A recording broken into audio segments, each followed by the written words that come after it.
I was like, if that's a little bit of trouble, I don't want to know what you consider a lot of trouble. I think you know what I'm talking about. What happened in that case, and how did you ultimately help that client get off not so harshly? Yeah.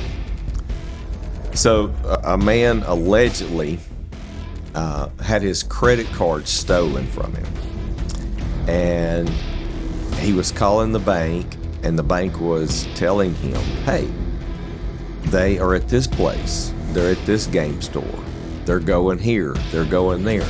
They were going all over town making charges on his card. And this time it was his money. It was his money. And he was irate. And he said, yeah. And they said, well, he's at this store right now. We can tell you where he is. He said, where is it?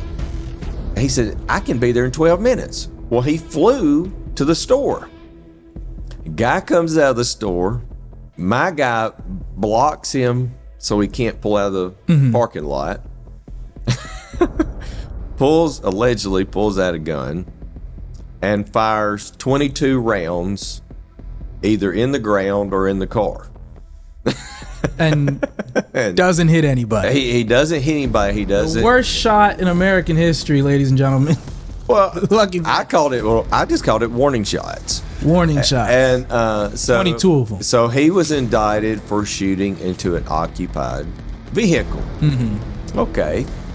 Well, you get the indictment. Indictment states client shoots into an occupied vehicle. Okay. Doesn't say he fired 22 times. It says he shot. Well, shot means one. Because you look at what the meaning of words are. They didn't say shots. It said shot. So singular. So I go to the DA. DA's like, Joe, he's got to go to prison, baby. He fired that gun 22 times. I said, no, he did not. Yes, he did. You know he did. What does the indictment state? He shot a gun. That's one. She looked at me.